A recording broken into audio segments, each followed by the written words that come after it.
بھی میرا صرف کہنے کا مقصد یہ ہے کہ 20% اگر کمی کوتاہی ہے آپ کو نظر آ رہی ہو نظر انداز کریں، ورنہ آپ کس کے ساتھ، حور کے ساتھ چلنا ہے آپ نے یا فرشتے کے ساتھ چلنا ہے؟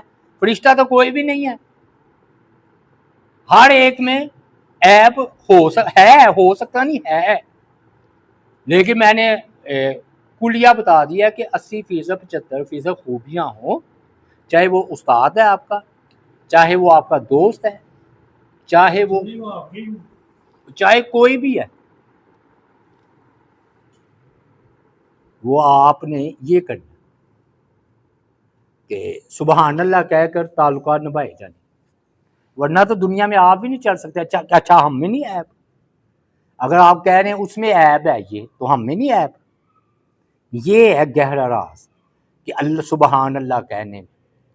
دوسری بات جی، یہ نہ کہتے ہیں جی 8 صورتیں ایسی ہیں جس کا آغاز سبحہ یا یسبح سے ہوا ہے، تسبیح سے۔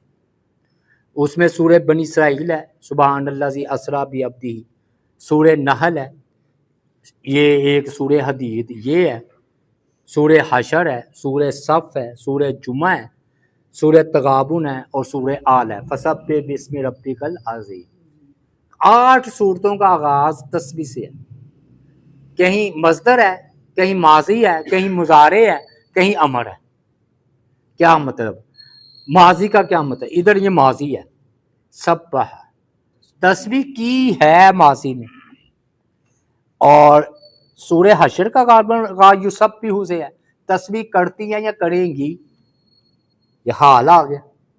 اور سبحان تو ویسے مصدر ہے، پاک ہے، مصدر اسے کہتے ہوتا ہے کام ہے، نام نہیں ہوتا وہ کسی کا، کام ہوتا ہے، زمانہ اس میں نہیں ہوتا، جسے کہتے ہیں مصدر۔ مطلب پھر کیا بنا؟ ہر وقت دائمی طور پر تسبیح اللہ ہی کی ہے، اللہ ہی پاک ہے، سبحان اللہ۔ سبح للہ، تسبیح اللہ ہی کے لیے ہے، یعنی کہ اللہ ہی کو پاک کہا جا سکتا ہے اللہ کے علاوہ۔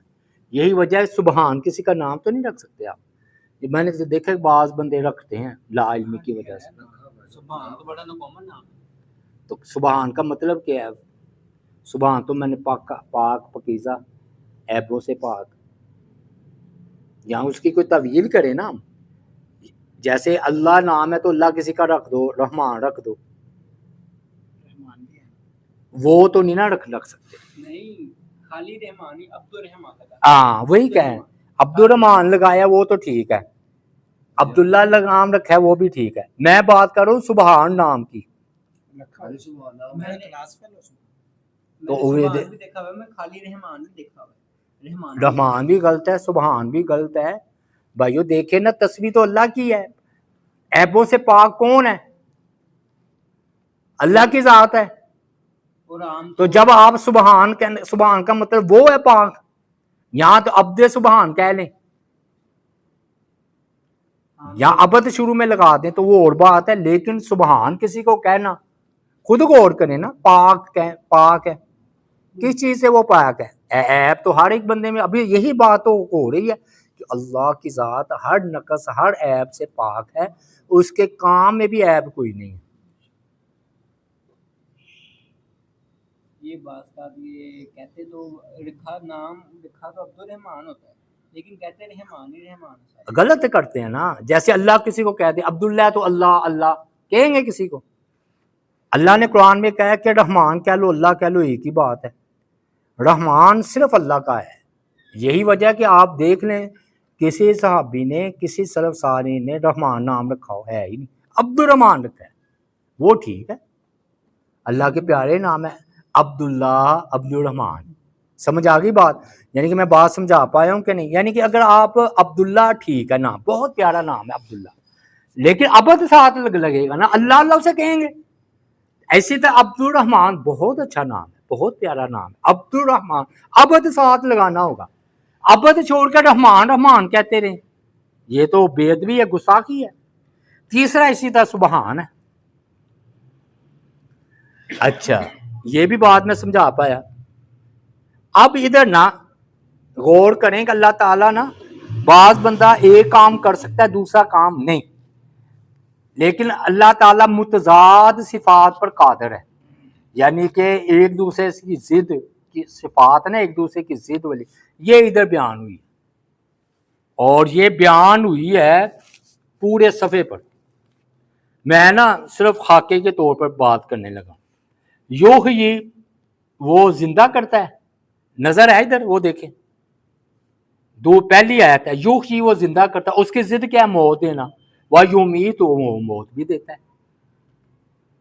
اچھا اول آ گیا، تو جو اول ہو آخر نہیں ہوتا، جو آخر ہو وہ اول نہیں ہوتا، تو اللہ ہی اول ہے وہی آخر ہے، تو متضاد ہو گئی نا، ضد، اول آخر ایک دوسرے کی ضد ہے۔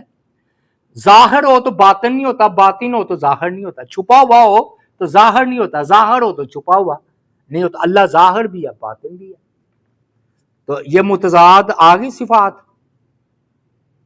اچھا پھر آجے یلج فی الارض، جو زمین میں داخل کرتا ہے وہ اللہ، وما یخرج نکالنا، داخل کرنا اور نکالنا ضد ہے نا، تو زمین میں اللہ تعالیٰ بارش کہہ لے، بیج کہہ لے، جو بھی کہہ لے، داخل کرتے اور نکالتے بھی ہیں پودے کو، وہ ادھر آ کر ہم کھل کر تفسیر کریں گے، ادھر آپ یہ بات سمجھ کہ دیکھیں متضاد صفات ہے۔ ینزل من السماء، جو اللہ تعالیٰ آسمان سے نازل کرتا ہے، وما یعرج فیہا، اور جو چڑھتا ہے اس کی طرح روحیں۔ اچھا یولج اللیل فی النہار و یولج النہار فی اللیل، تو یہ بھی ایک دوسرے کی ضد ہے، تو گویا پورے صفحے پر اللہ تعالیٰ نے اپنی متضاد صفات جو اسی کی شان کے لائق ہیں، بندہ ایک کام کر سکتا ہے دوسرا نہیں کر سکتا، لیکن اللہ تعالیٰ کے لیے دونوں ہی کام برابر ہے، زندہ کرنا، مار دینا، بارش نازل کرنا اور اس میں سے زمین میں سے نکالنا، داخل کرنا، ظاہر ہونا، باطن ہونا، اول ہونا، آخر ہونا، اللہ کی یہ صفات ہے۔ اب فرمایا للہ ما فی السماوات والارض، جو کچھ آسمانوں میں ہے اور جو کچھ زمین میں ہے وہ سب اللہ تعالیٰ کی تسبیح بیان کر رہے ہیں۔ یہ سورہ بنی اسرائیل میں بھی یہ موضوع آیا تھا کہ کائنات کی ہر چیز اللہ تعالیٰ کی تسبیح بیان کر رہی ہے، حمد بیان کر رہی ہے۔ اچھا بتانے میں ہمیں کیا مقصد ہے اللہ تعالیٰ کا کہ اے انسان تو ہی باغی سرکش ہے، باقی تو ہر چیز میری فرما بردار۔ تو اگر ان پر احسانات کم ہیں تو یہ میری تسبیح کر رہی ہے، تو اے انسان تجھ پر تو میرے احسانات زیادہ، تو کافر کیوں ہے، تو نافرمان کیوں ہے، تو کیوں نہیں تسبیح کرتا؟ پوری کائنات جو اللہ کی تسبیح بیان کر، یہ ضروری نہیں ہے چلتے اٹھتے بیٹھتے جب وقت آئے یاد ہے سبحان اللہ، الحمدللہ، سبحان اللہ و بحمدہ، سبحان اللہ العظیم۔ دوسری حکمت یہ کہ بظاہر ظاہری طور پر انسان جو ہے نا مومن تھوڑا نظر آتے ہیں، تھوڑے حقیقت میں زیادہ ہے۔ جب پوری کائنات فرشتے اس کے ساتھ ہیں تو وہ زیادہ نہ ہوا۔ یہ سبح للہ ما فی السماوات والارض، کہ تسبیح کی ہے اللہ کے لیے اس چیز نے جو آسمانوں میں ہے اور جو زمین میں ہے، تسبیح کر دی ہر چیز۔ اب ادھر بعض لوگ اس طرف گئے ہیں کہ یہ اپنے حال سے تسبیح بیان کریے، زبان سے نہیں، تو صحیح مسئلہ کیا، حال کا پہلے مفہوم سمجھ لیں۔ مطلب ہم کہتے ہیں یار یہ تو، ہم کسی کو دیکھ کر کہتے ہیں یار یہ اتنا خوبصورت ہے، مثال ہے تو کہتے ہیں سبحان اللہ، اللہ پاک ہے، یعنی کہ ہماری توجہ اس کے بنانے کے والے کی طرف چلی جاتی۔ مکان ہے نا تو آپ کہتے ہیں جی بڑا خوبصورت ہے، وہ کہتے ہیں میں فلاں انجینئر سے بنایا ہے، کہتے ہیں بڑا قابل ہے، تو پھر تعریف کس کی ہوئی؟ انجینئر کی۔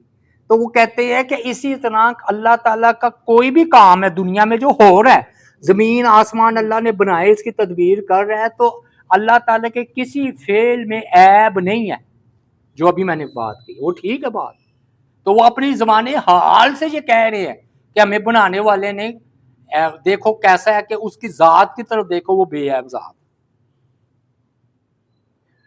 دوسرا کہتے ہیں نہیں، یہ ہے نا اپنے حال کے مطابق اپنی زبان سے تسبیح کرتی ہیں، ولیکن لا تسبیحہم، لیکن تم ان کی تسبیح کو نہیں سمجھتے، تو مطلب یہ ہے کہ یہ اپنے اپنے اعتبار سے تسبیح کر رہی ہیں.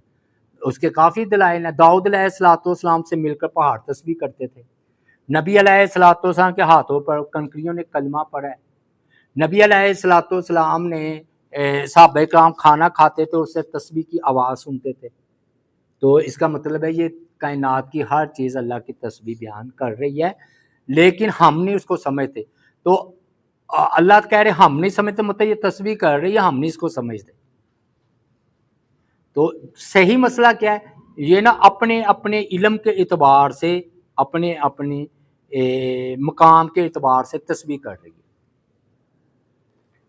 وہ نا سبق کے لیے یہ بنائے ہوتے واقعات ہوتے جھوٹے ہی ہیں، ہوتے جھوٹے ہیں. بتایا ہوتا ہے کہ اس میں یہ سبق ہے. وہ کہتے ہیں ایک بندہ تھا تو اس نے کہا یا اللہ کیوں نہ تو مجھ پر ظاہر کر دیتا کہ یہ بھی تسبیح کر رہی ہے، یہ بھی تسبیح کر رہی ہے. تو اللہ تعالیٰ نے کہا اچھا، تو یا اللہ نے اس کے لیے ظاہر کر دی تسبیح. اب جو بھی چیز دیکھے وہ تسبیح کریے، بڑا خوش ہوا. اب ہوا یہ کہ لوٹے کی باری آئی نا تو اپنا استنجا کرنے لگا تو پانی بھی تسبیح کر رہا تھا. اب کہتا ہے بھی میں استنجا کروں کہ نہ کروں. اچھا یہ نا یہ بنائی ہوتی ہے بات، پہلے میں بتا دوں. یعنی کہ یہ نا سمجھانے کے لیے اللہ کے ہر کام میں حکمت ہے. تو اللہ نے اگر اس کی تسبیح چھپائی ہوئی ہے تو اس میں بھی اللہ کی حکمت ہے، ورنہ بندہ دنیا کے کام نہ کر سکتا. اور دوسری بات یہ کہ کوئی کافر نہ رہتا. کافر نے بھی ایمان لے آنا تھا نا، ہاں وہ بھی کہتے ہیں ہم ایمان لائے، ہم مومن. تو یہ ہے جی، یعنی کہ صحیح مسئلہ کیا ہوا، یخبط من خشیت اللہ، بعض پتھر اللہ کے خوف سے گر جاتے ہیں. تو جانور ہو، نباتات ہو، حیوانات ہو، انسان ہو، یعنی کہ انسان میں صرف اختیار ہے کہ یہ تسبیح کرے یا نہ کرے. باقی ان کے علاوہ ہر چیز اللہ تعالیٰ کی تسبیح اور حمد بیان کریے. دلیل کہ یہ ماں عام ہے. مان ہے وہ جو کہ یہ عام چیز کے لیے آتا ہے، ہر چیز اللہ تعالیٰ. اور پہلے آسمانوں کا ذکر کیا، آسمان میں تو ہر چیز ہی تسبیح کر رہی ہے. زمین میں چلو آپ کہہ لیں کہ انسان تسبیح نہیں کرتا کیونکہ زمین پر ہے نا انسان. باقی آسمانوں میں جو کچھ ہے، زمین میں جو کچھ ہے، سارے کے سارے تسبیح کر رہے ہیں. وَهُوَ الْعَزِيزُ الْحَكِيمُ، اور وہ بہت زبردست ہے اور خوب حکمت والا ہے. حکیم کسے کہتے ہیں؟ جس کے کام میں بڑی پختگی ہو، جو کہ ہر چیز کو اپنے ادھر رکھے جہاں کا وہ مقام ہے، اسے حکیم کہتے ہیں. یہ ہم بھی کہتے ہیں نا حکیم صاحب ہے، ڈاکٹر صاحب ہے. اچھا اس کی مثال عام سے سمجھ لیں. پہلے پنساری کی مثال دیتے تھے لیکن اب جدید مثال ہے میڈیکل سٹور. میڈیکل سٹور ایسا ہے کہ وہ بندہ بیٹھا ہوا ہے، اسے نہیں پتا کہ یہ کس وقت کون سی دوا کس کو دینی ہے. اگر وہ ساری دوائیاں ہر کسی کو دے دے تو سارے لگے جائیں، اللہ کو پیارے ہو جائیں. ایسے ہے کہ نہیں جی؟ اب ایک نسخہ ہوتا ہے، وہ حکیم نے یا ڈاکٹر نے لکھا ہوتا ہے. اس وقت سے بخار ہے تو یہ ضرورت ہے، سردی لگ رہی ہے تو یہ ضرورت ہے، گرمی لگ رہی ہے تو یہ ضرورت ہے. یہ نہیں ہے کہ گرمی لگ رہی ہے تو اور مزید گرم دعا دے دی جائے. تو اسے کہتے ہیں دعائی کو اپنے مقام پر بٹھانا. تو اللہ تعالیٰ حکیم ہے. اللہ تعالیٰ نے ہر بندے کو یقین کرے، اگر ہم اس دور میں پیدا ہوئے نا تو اسی دور کے لائق تھے. اللہ نے چنا ہے نا. ہمارا وقت پرانے ہو چکے ہوتے اور کہ ہو بھی جائیں گے، آنے والے وقت میں آتے رہیں گے لوگ. لیکن مطلب یہ ہے کہ اللہ نے چنا نا، تو یہ اللہ حکیم ہے. کس کے گھر کس نے پیدا ہونا ہے یہ اللہ نے چناؤ کیا، اللہ حکیم ہے. میں نے بتایا نا سارے وسوسوں کا پریشانی آئے نا، میں تو روز ترغیب کے لیے میں بتا رہا ہوں توبہ نو، روز میں ایک تسبیح کرتا ہوں یا حکیم، بڑا لطف آتا ہے. اس میں یہ ہوتا ہے کہ بندہ ٹینشن سے فارغ ہو جاتا ہے. یا اللہ اگر یہ تکلیف آ ہی گئی ہے تو اس میں تیری حکمت ہے، تو حکیم ہے. بندہ اس میں میری بہتری ہوگی. اور خاص طور پر وہ موسیٰ اور خضر علیہ السلام کا واقعہ، خضر علیہ السلام نے کشتی توڑ دی، بچہ قتل کر دیا، دیوار کھڑی کر دی. دو ظاہر میں نقصان، حقیقت میں فائدے. اور دیوار کھڑی کرنا حقیقت میں ظاہر میں فائدہ، حقیقت میں نقصان. تو اللہ تعالیٰ تو بڑے حکیم ہے. تو یہ تین واقعات صرف اللہ تعالیٰ نے بتائے ہمیں. اے انسان میرے ہر کام میں حکمت ہے، میں پاک ہوں. تو سبحان اللہ یا حکیم، یہ آپ ورد کرنا سیکھ لیں، ساری ٹینشنوں سے نجات ادھر.